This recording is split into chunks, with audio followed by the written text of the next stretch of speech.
Further debate. The member for Lanark, Frontenac, Kingston. Pleasure to engage in today's debate on the extension of the state of emergency, which I don't support. And earlier today, I delivered a petition of over 3,000 names of others who are in opposition or don't support a continuation of the state of emergency.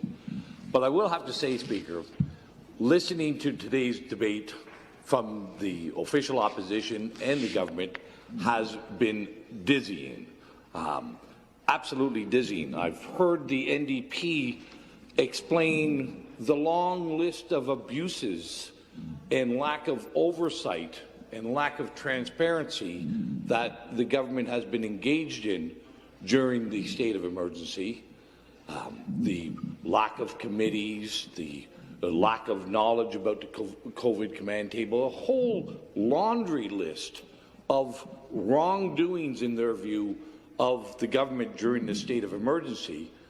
But then they say they're going to support and extend that same state of emergency that they have such disagreement with.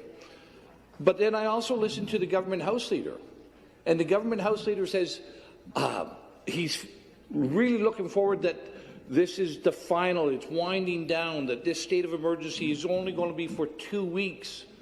Well, I'll remind the government House Leader and every other member in this House that the initial state of emergency nearly 4 months ago was also just for 2 weeks. That initial state of emergency was for 2 weeks.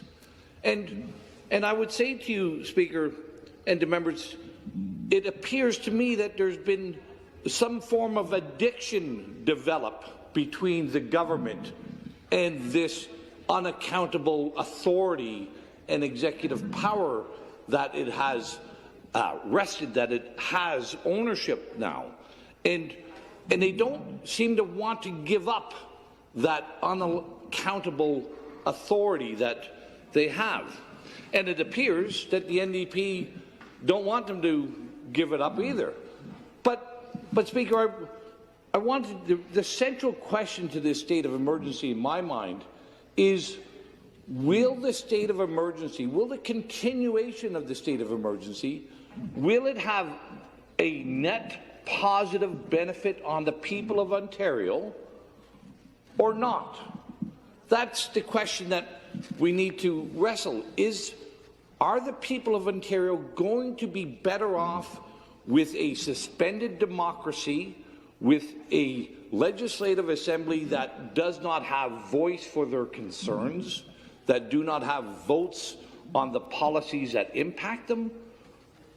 And to me, the answer is clear. That is not a benefit for the people of Ontario.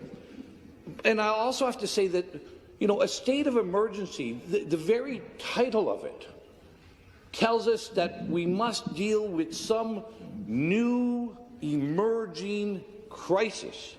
Something is emerging that we're not quite certain of, and we have to have extraordinary authorities to deal with this emerging crisis. And I ask, Speaker, I ask the members of this House, what is emerging? Because when I look around the province, when I talk to people, when I hear from my constituents, what is emerging is ever more knowledge, ever more evidence that we have achieved the objectives that were stated. We have achieved them early and significantly. And let me remind people, the stated objectives, which I think we all were in agree with, was to flatten the curve and to ensure that our hospital system was not overwhelmed and could not treat the uncertain surge that may have arrived. We met those objectives back, certainly in late April, certainly without a question by May. the objectives had been met. And since, throughout this, what has been emerging is knowledge, evidence. No longer are we in those days of such great uncertainty and such great misinformation and lack of knowledge about COVID. I'll remind people, everyone. Now, I was reading a study by the Kingston Health Sciences Centre a couple of weeks ago. It was done by Dr. Gerald Evans. He's the medical director of infection control. And they've done a study, and this is what he said about COVID. And this is from a reputable Canadian research institute, not from the WHO and not from some other politicized bodies. But Speaker, he says, we now know that to get infected with this virus, you have to be in close contact with another person, and that contact has to be for a significant amount of time. It's not 10 or 15 minutes. It's hours. It needs to be in a closed environment, within a house. And in that environment, there has to be a significant amount of contamination. Speaker, the same information was released by the University of British Columbia, their health sciences centre as well. So we're learning more. We know how to deal with this virus in a much greater, with much greater awareness. And of course, he goes on in this, another home-like setting where COVID-19 can spread like wildfire is long-term care facilities and retirement homes. And we know that to be true as well. The tragedy in long-term care, the decisions made by this government during this crisis on long-term care, I think when they're measured, when they're counted, they will not look good. Bad decisions were made, decisions that compounded and amplified that tragedy in long-term care. But he also goes on that this virus does not infect or impact youth. Okay? If you're elderly, you are much more susceptible. So I would encourage all members. Dr. Gerald Evans, the Medical Director of Infection Control at the Kingston Health Sciences Centre. Okay? The same was done at UBC. And we also saw just in the last week or two another report by Sick Kids Hospital stating quite clearly that schools should open this fall. And I'll just read a little bit of that guidance document from Sick Kids. Children have suffered anxiety, depression, loneliness, and face greater risk of family discord and abuse during this lockdown. All experts agree, that requiring masks could lead to more infection, not less, while separating children as they socialize outside the classroom would have negative psychological effects. These are statements from Sick Kids. See, this is what is emerging, Speaker, is knowledge, is evidence. And it disturbs me that this government is conducting itself as if it was still March 17th, not June 23rd or 22nd. We've learned a lot. We've learned a lot. But we have not taken what we've learned and put it into practice. We keep continuing to tell people that we are in this emergent crisis, and that we must keep our democracy from functioning. We must keep it suspended. Speaker, you know, it's beginning. If one was somewhat cynical, they would say that, is this more of a calm strategy than an emergency strategy?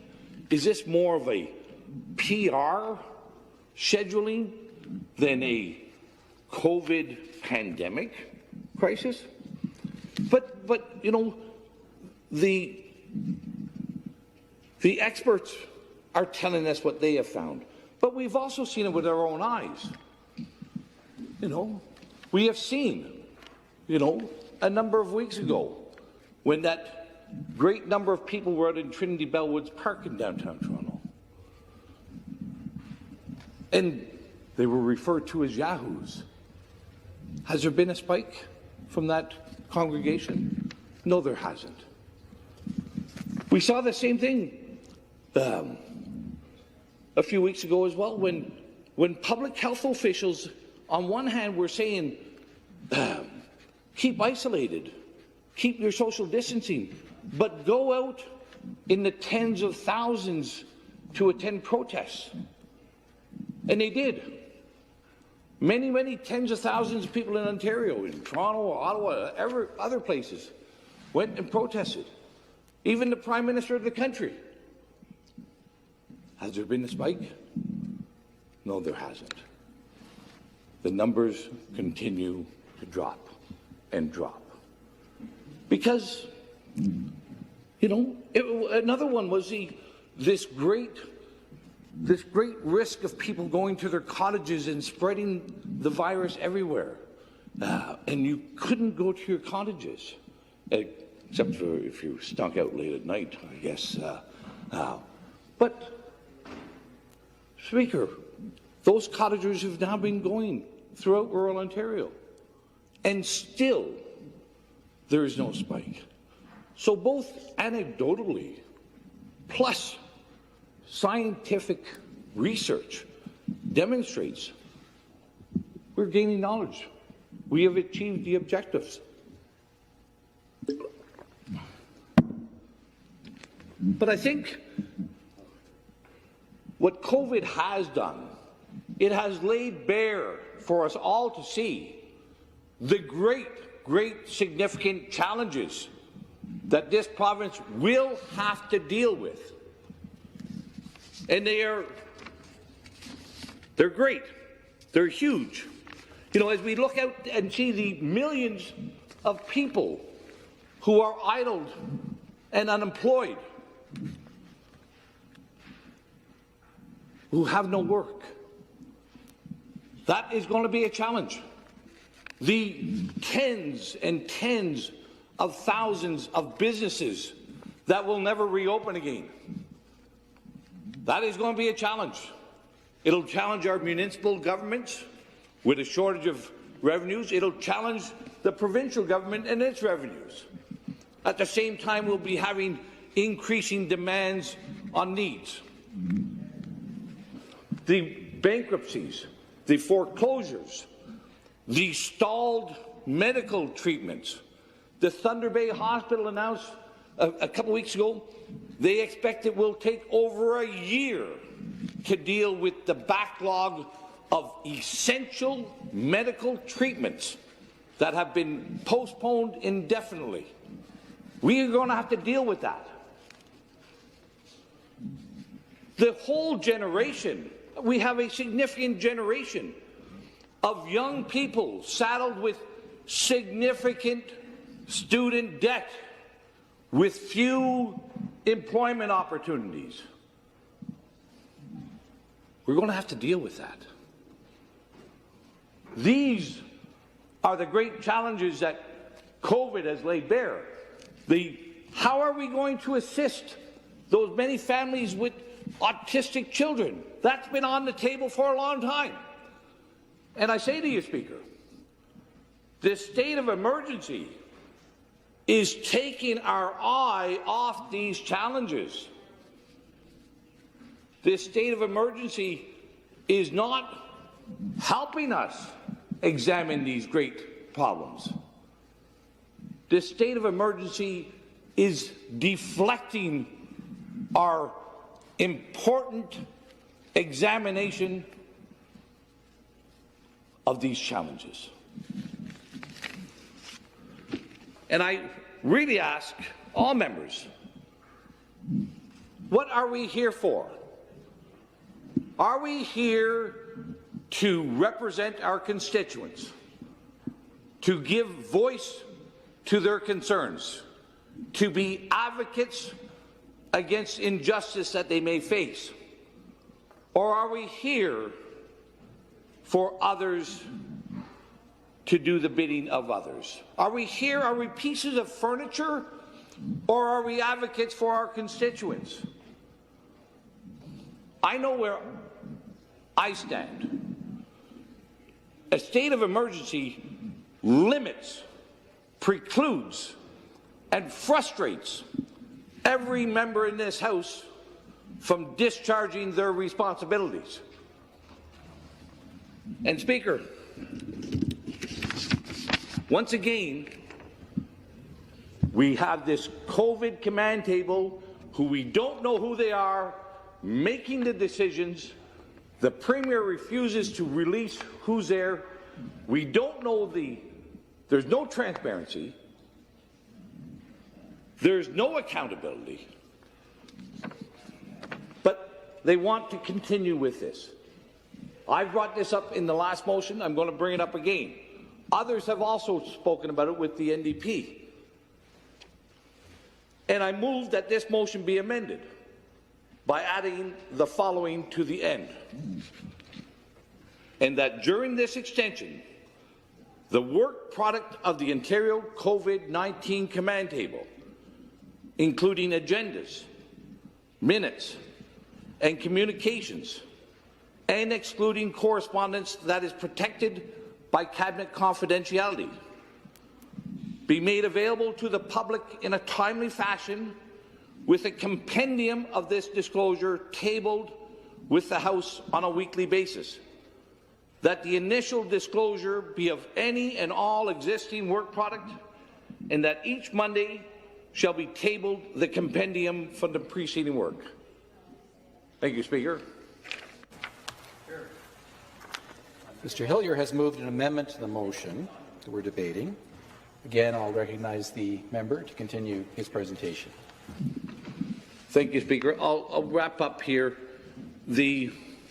I do hope all members consider my perspectives, the perspectives that I'm sharing that I know others have as well, and perspectives of this House, and perspectives of what comes next, right? Because we have huge problems. If we thought the problems that we've had in the last 4 months were big, consider the hurt, the harm, the consequences that are out there. And I think the better and the sooner we start examining these things with honesty and with forthrightness, the better Ontario will be, the better this Legislative Assembly will be. And I do hope